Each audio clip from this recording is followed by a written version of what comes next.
ان احسانات کو یاد کرو جب ہم نے تم کو قوم فرعون سے نجات بخشی۔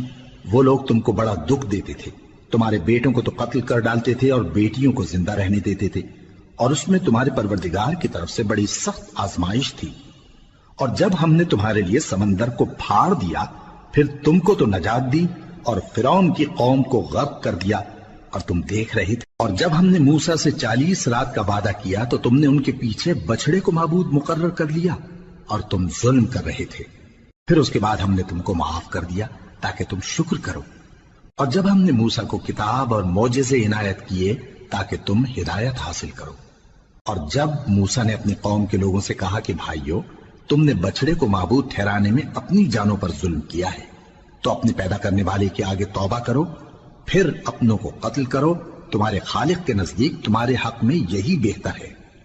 پھر اس نے تمہارا قصور معاف کر دیا، وہ بے شک بڑا معاف کرنے والا ہے، بڑا مہربان ہے۔ اور جب تم نے موسیٰ سے کہا کہ موسیٰ، جب تک ہم اللہ کو سامنے نہ دیکھ لیں گے تم پر ایمان نہیں لائیں گے، تو تم کو بجلی نے آ گھیرا اور تم دیکھ رہے تھے۔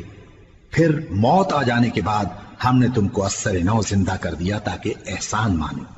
اور ہم نے بادل کا تم پر سایہ کیے رکھا اور تمہارے لیے من و سلوہ اتارتے رہے کہ جو پاکیزہ چیزیں ہم نے تم کو عطا فرمائی ہیں ان کو کھاؤ پیو، مگر تمہارے بزرگوں نے ان نعمتوں کی کچھ قدر نہ جانی، اور وہ ہمارا کچھ نہیں بگاڑتے تھے بلکہ اپنا ہی نقصان کرتے تھے۔ اور جب ہم نے ان سے کہا کہ اس گاؤں میں داخل ہو جاؤ اور اس میں جہاں سے چاہو خوب کھاؤ پیو، اور دیکھنا دروازے میں داخل ہونا سجدہ کرتے ہوئے اور حطوۃ کہنا، ہم تمہارے گناہ معاف کر دیں گے اور نیکی کرنے والوں کو اور زیادہ دیں گے۔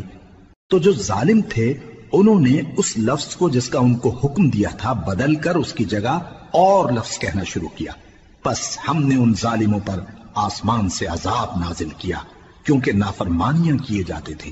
اور جب موسیٰ نے اپنی قوم کے لیے ہم سے پانی مانگا تو ہم نے کہا کہ اپنی لاٹھی پتھر پر مارو۔ انہوں نے لاٹھی ماری تو اس میں سے 12 چشمے پھوٹ نکلے، اور تمام لوگوں نے اپنا اپنا گھاٹ معلوم کر کے پانی پی لیا۔ ہم نے حکم دیا کہ اللہ کی عطا فرمائی ہوئی روزی کھاؤ اور پیو، اور زمین میں فساد نہ کرتے پھرنا۔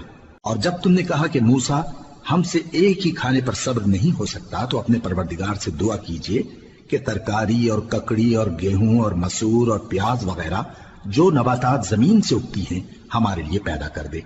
انہوں نے کہا کہ عمدہ چیزیں چھوڑ کر ان کے بدلے ناقص چیزیں کیوں چاہتے ہو؟ اگر یہی چیزیں مطلوب ہیں تو کسی شہر میں جا اترو، وہاں جو مانگتے ہو مل جائے گا۔ اور آخر کار ذلت و رسوائی اور محتاجی و بے نوائی ان